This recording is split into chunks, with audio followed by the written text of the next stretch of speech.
Nous allons présenter au cours d'un certain nombre de vidéos le concept, les développements mathématiques et une implémentation de l'optimisation bayésienne. Ce cours sera composé principalement de 3 parties, ce qui ne veut pas dire 3 vidéos, mais certainement de beaucoup de vidéos. On va commencer par une présentation globale de l'approche, et puis on introduit les processus gaussiens avant de s'attaquer à l'optimisation bayésienne proprement dite. Dans la présente vidéo, il va s'agir surtout de présenter l'approche globale. Nous n'allons pas nous intéresser pour le moment aux formulations mathématiques ni aux complications un peu théoriques. Le défi que l'on s'impose à travers l'optimisation bayésienne est celui de trouver l'optimum, par exemple ici, d'une fonction f de x. Il va s'agir, comme donc je viens de le montrer, surtout du maximum de f de x. Mais on peut toujours s'intéresser au minimum.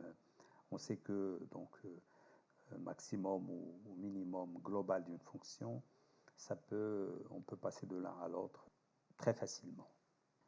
On considère par exemple le maximum d'une fonction boîte noire, c'est-à-dire une fonction dont on ne connaît pas l'expression mathématique, une fonction de surcroît très coûteuse à évaluer, et on suppose que les algorithmes qui utilisent le gradient pour optimiser la fonction ne sont pas pratiques. Cette fonction est le plus souvent non convexe. On suppose que f de x peut être évalué dans n'importe quel point de son domaine. L'idée centrale de l'optimisation bayésienne consiste à substituer à la fonction boîte noire, donc ici représentée par les tirets, donc f de x. Donc on va essayer de substituer à la fonction f de x, qui est, comme on a dit, compliquée, difficile à évaluer, coûteuse, on ne connaît pas forcément une expression mathématique. Donc nous allons la substituer par une autre fonction plus simple à manipuler. Appelons cette fonction g de x, donc là par exemple en vert. Cette fonction g de x va être optimisée et l'on souhaite que l'optimum de g de x, par exemple le maximum, soit une bonne approximation du maximum de f de x. G de x sera construite en utilisant au départ un ensemble D1T, c'est-à-dire xi, yi, où yi est égal à f de xi. Par exemple ici, nous avons 3 points, disons x1, x2, x3, et puis nous avons les y1 égale à f de x1, y2 égale à f de x2 et y3 égale à f de x3. Dans la pratique, on suppose que yi est affecté par un bruit, mais dans notre démarche introductive, on ne va pas considérer cette situation. Donc pour nous, on va supposer que l'on a une estimation sans erreur, sans bruit de f à chaque point xi.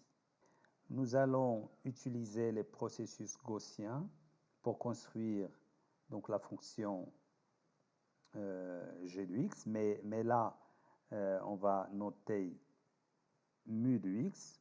Pourquoi? Parce que mu serait la moyenne, donc mu du processus gaussien obtenu à partir de D1T, c'est-à-dire de xi, yi pour i égale à 1 jusqu'à t.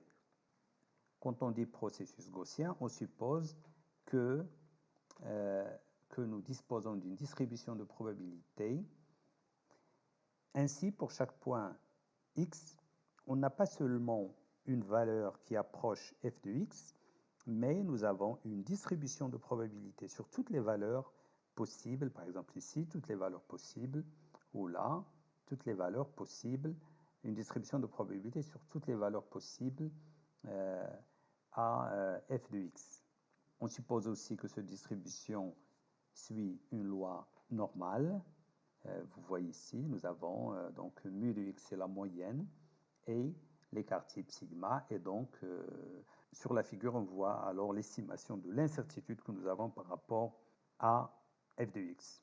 Là, on va mettre sigma de x, d'accord, pour être précis, parce que l'écart type donc change en fonction du point considéré. En particulier, si on considère un point xi de dt de l'ensemble des données, alors l'écart type est égal à 0, puisqu'on suppose qu'il n'y a pas de bruit et que f est exactement évalué en ce point. Ainsi, l'incertitude sur f de x est obtenue pour chaque point x et est caractérisée par sigma de x. Donc, par exemple ici, nous voyons que l'incertitude est beaucoup plus importante que dans le deuxième cas. Un processus gaussien peut ainsi être considéré comme une distribution sur l'ensemble des fonctions dans une sorte de généralisation des distributions gaussiennes multivariées. Mu de x qu'on n'arrive plus à voir ici, mais là, mu de x, il est un peu là, donc c'est la courbe bleue, donc voilà. Donc cette fonction mu de x est la moyenne d'une certaine manière. Donc si on considère l'espace des fonctions qui vérifie une certaine régularité, donc, que l'on obtient à l'aide du processus gaussien, donc mu de x est en quelque sorte la moyenne de la distribution de probabilité sur les fonctions définies sur le domaine, ici par exemple 0,1, l'intervalle 0,1. Donc récapitulons, on se donne des données pour commencer, donc x1, y1, x2, y2, x3, y3 dans notre cas, donc d de 1 jusqu'à 3. Et on construit le processus gaussien.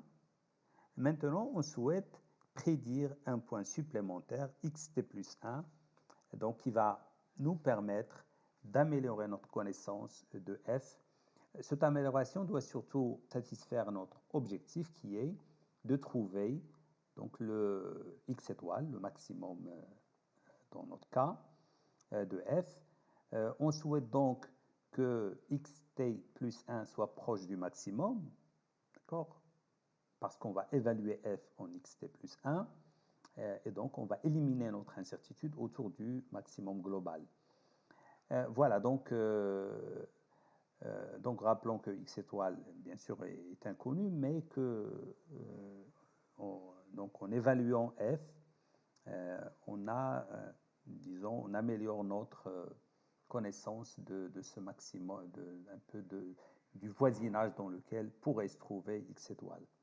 Et d'ailleurs, cette amélioration de notre connaissance, c'est ça qui fait que l'algorithme est bayésien. Donc c'est une mise à jour de notre connaissance un peu de x étoile ou un peu du voisinage dans lequel f va atteindre son maximum en actualisant donc cette connaissance par l'évaluation, par de nouvelles évaluations de f en xt plus 1, xt plus 2, ainsi de suite. Mu de x sera ainsi proche de f de x au voisinage de x étoile. On va essayer de faire en sorte qu'il le soit en tout cas.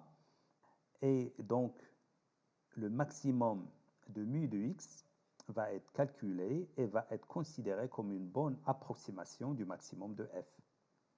Une fonction d'acquisition donc sera utilisée. Nous allons voir un peu comment on va la construire, mais on ne va pas introduire donc les formules mathématiques, mais les considérations qui vont être adoptées. Donc cette fonction d'acquisition doit prédire xt plus 1 et doit satisfaire deux objectifs qui sont choisir un point xt plus 1 qui maximise mu de x, donc qui optimise ses chances d'approcher x étoile, donc le maximum global de f.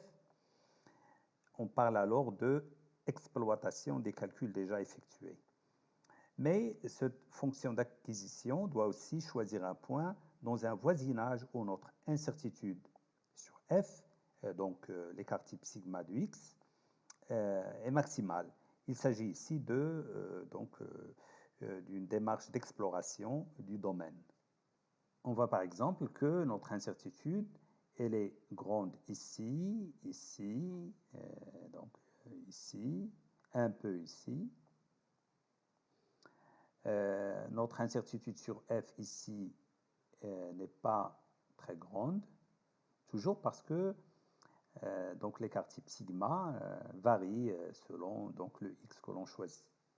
Ainsi, en combinant exploitation et exploration, l'application d'un algorithme d'optimisation pour obtenir le maximum de la fonction d'acquisition alpha de x permet de prédire xt plus 1.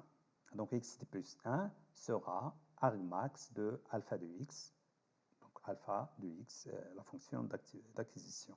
Donc on voit dans l'exemple utilisé pour illustrer l'optimisation bayésienne que nous avons le maximum de alpha de x, ça c'est alpha de x, il se situe ici, d'accord?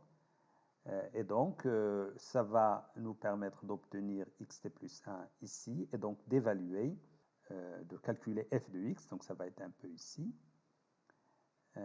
Voilà, parce que justement, on voit ici que on n'est pas loin de x étoile, d'accord, donc de x étoile,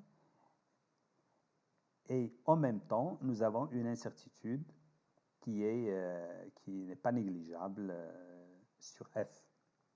Donc le alpha de x, on va voir comment on le construit, mais donc on a déjà dit qu'on va essayer de combiner, de négocier entre l'exploration et l'exploitation. Donc tout ça, on va le voir lorsqu'on va présenter les formulations mathématiques. Donc après, on actualise l'ensemble des données, donc dt, on passe de d1 jusqu'à t à d1 jusqu'à t plus 1, puisqu'on vient d'évaluer f en xt plus 1. Maintenant, nous avons 4 points. On considère le processus gaussien comme avant et on prédit xt plus 2 en utilisant donc une fonction d'acquisition actualisée parce que la fonction d'acquisition va s'appuyer sur le processus gaussien. Donc on effectue des itérations jusqu'à la convergence. Voilà, donc ici on voit bien que on obtient de plus en plus de points et à la fin, donc il y aura convergence, c'est-à-dire que l'algorithme produit une mise à jour négligeable, donc par exemple de xt à xt plus 1, donc le pas est négligeable, donc on considère qu'il y a eu convergence. Ici, nous résumons l'algorithme de l'optimisation bayésienne, donc mise à jour du processus gaussien, optimisation à l'aide donc optimisation de la fonction d'acquisition, calcul de f en xt plus 1, et puis on va mettre à jour t, donc incrémenter t.